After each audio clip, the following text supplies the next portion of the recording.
We live in a world that has such an abundant amount of film, music, animation, and literature that we all have access to. And out there are some incredible authors, directors, actors, musicians, and animators that cause such a shift in their field. They are hailed by the masses for the important work that they did or still do currently. With that being said, there are so many pieces of media or artists that can just inspire someone. So the thing I thought about when making this series was who or what inspires you and why? Is it through incredibly fun projects or the emotional appeal of works or both? So to start this new series, I wanted to talk about someone who inspired countless people with their films and art pieces. Someone who I can genuinely say changed the meaning of what I thought art could be. And that is none other than one of my favorite directors, David Lynch. Welcome to this episode of my new series, Closer Closure. Cut it. Beautiful.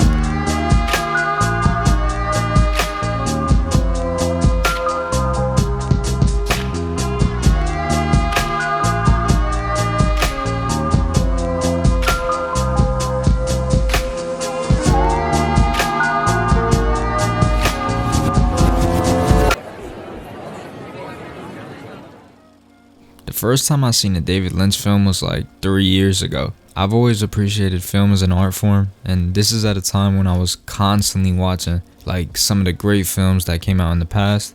I was trying to indulge in some of the greatest hits because I just wanted to be more cultured in the film space, to be honest. I feel like at the time I had a very fixed idea of what I wanted from a film when watching something. And don't get me wrong, I did learn so much from watching the classics, just like the different styles of films and the way different artists would showcase their understanding of the visual language. But man, 3 years ago, I got home from school and I was in the mood to just watch something different, something that just felt refreshing. And that's when I saw this film, this man on the cover with fog surrounding him. And that film was Eraserhead by David Lynch. I swear, I'm not trolling. When the credits rolled, my love and idea of what film can be just completely warped into something new. I remember being completely bewildered by the end of the film. It was absurd, haunting, and provocative, unlike anything I've ever seen. But as the film ended, I felt it. I felt the themes of a film in a way I've never experienced before. How could absurd, abstracted visuals speak to me in a way some narrow films couldn't? To be honest, I still don't know.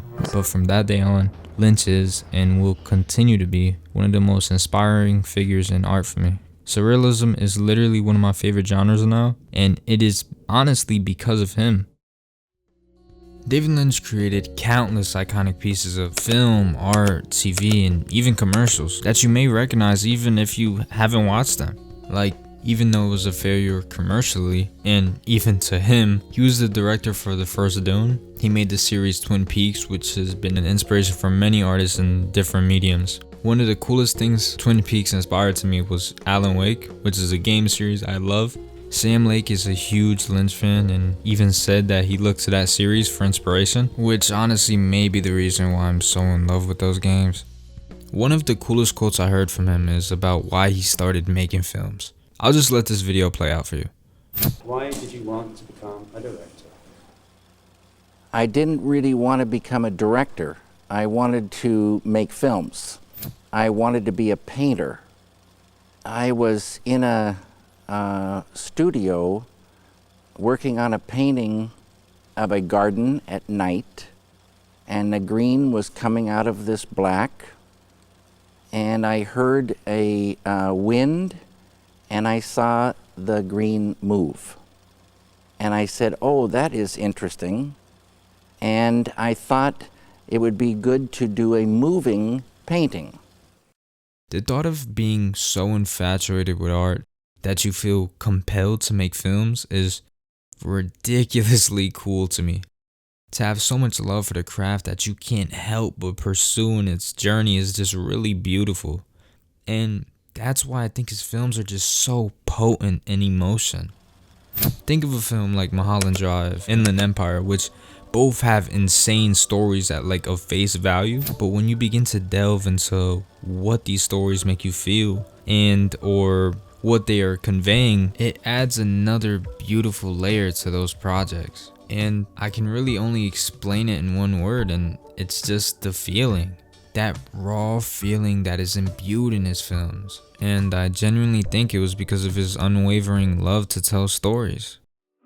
One of the reasons I felt like I should make this video was unfortunately due to his recent passing. I wanted to use this video as a way to celebrate him, since his works really mean a lot to me and so many other people across the world.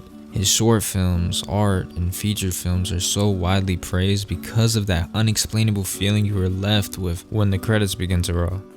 I went to a record store in the city recently and I saw a record for the Blue Velvet soundtrack lying next to a sea of other records. And I genuinely couldn't help but look at it and think, what an artist, man. Just thank you for the work. So, from a guy you will never meet, thank you for inspiring me and breaking barriers on art and showing me what it really could be. You gave the world your art and it was felt, and it will forever last. Alright everyone, this has been Duck Breaks. I hope you enjoyed listening to my sentiments in this new series. Thank you for watching, and I'll see you in the next video.